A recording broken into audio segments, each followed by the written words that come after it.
ബാബറി മസ്ജിദിന്റെ പേര് പരാമർശിക്കാതെ NCERT +2 politics പാഠപുസ്തകം.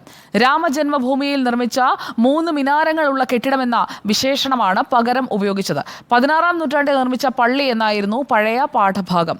ബാബറി മസ്ജിദ് തകർത്തതുമായി ബന്ധപ്പെട്ട പത്രവാർത്തകളും കല്യാൺ സിംഗിനെതിരായ സുപ്രീം കോടതി നടപടിയും പുതിയ പുസ്തകത്തിലില്ല.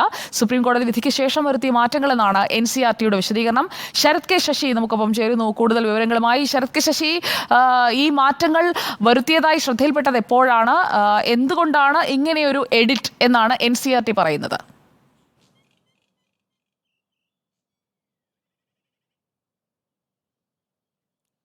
സുജയ, സുപ്രീം കോടതി വിധിയുടെ പശ്ചാത്തലത്തിലാണ് അയോധ്യ രാമജന്മഭൂമി കേസുമായി ബന്ധപ്പെട്ട് പുതിയ അപ്ഡേഷനുകൾ ഈ പാഠപുസ്തകത്തിൽ വരുത്തിയത് എന്നതാണ് NCERT വിശദീകരിക്കുന്നത്. പക്ഷേ ആ വിശദീകരണത്തിനും അപ്പുറത്തേക്ക് ബാബറി മസ്ജിദ് എന്ന പേര് തന്നെ ആ പാഠപുസ്തകത്തിൽ നിന്ന് ഒഴിവാക്കി എന്നുള്ളതാണ് ശ്രദ്ധേയമായ കാര്യം. നേരത്തെ തന്നെ ഏപ്രിലിൽ അയോധ്യ രാമക്ഷേത്ര നിർമ്മാണം, അതുപോലെ തന്നെ സുപ്രീം കോടതി വിധി, ബാബറി മസ്ജിദ് തകർക്കൽ തുടങ്ങിയ കാര്യങ്ങളുമായി ബന്ധപ്പെട്ട് NCERT പാഠപുസ്തകത്തിൽ പരിഷ്കരണം വരാൻ വേണ്ടി പോകുന്നു എന്നുള്ള റിപ്പോർട്ടുകൾ ഉണ്ടായിരുന്നു. അതിൽ തന്നെ ബാബറി മസ്ജിദ് തകർത്ത ഭാഗം ഒഴിവാക്കുന്നു എന്ന കാര്യം സ്ഥിരീകരിക്കപ്പെടുകയും ചെയ്തിരുന്നു. ഇപ്പോൾ കഴിഞ്ഞയാഴ്ച പുതിയ +2 പൊളിറ്റിക്കൽ സയൻസ് പാഠപുസ്തകം പ്രസിദ്ധീകരിച്ചു. അത് ഇപ്പോൾ വിപണിയിൽ ലഭ്യമാണ്.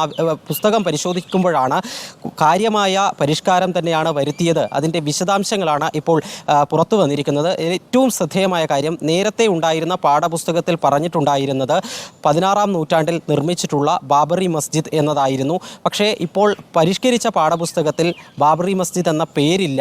ആ സ്ഥാനത്ത് 3 മിനാരങ്ങളുള്ള കെട്ടിടം രാമജന്മഭൂമിയിൽ നിർമ്മിച്ചു എന്നുള്ളതാണ് ഉപയോഗിച്ചിരിക്കുന്നത്. 1528-ൽ നിർമ്മിച്ചു എന്നതാണ് ഉപയോഗിച്ചിരിക്കുന്ന ഒരു പരാമർശം. അതുപോലെ തന്നെ ഈ ബാബറി മസ്ജിദ് തകർത്തതിന് ശേഷം 1994-ൽ സുപ്രീം കോടതിയുടെ ചീഫ് ജസ്റ്റിസ് അധ്യക്ഷനായ 2-അംഗ ബെഞ്ച് അന്നത്തെ ഉത്തർപ്രദേശ് മുഖ്യമന്ത്രിയായ കല്യാൺ സിംഗിനെതിരെ കോടതിയലക്ഷ്യ നടപടി സ്വീകരിച്ചിരുന്നു. ആ കോടതിയലക്ഷ്യ നടപടിക്ക് കാരണമെന്ന് പറയുന്നത് ക്രമസമാധാന പാലനത്തിൽ വരുത്തിയ വീഴ്ചയടക്കം ചൂണ്ടിക്കാണിച്ചുകൊണ്ടായിരുന്നു. അതിൻ്റെ ഭാഗമായി സുപ്രീം കോടതി ഒരു ദിവസത്തേക്ക് കല്യാൺ സിംഗിന് തടവ് ശിക്ഷ വിധിക്കുകയും ചെയ്തിരുന്നു.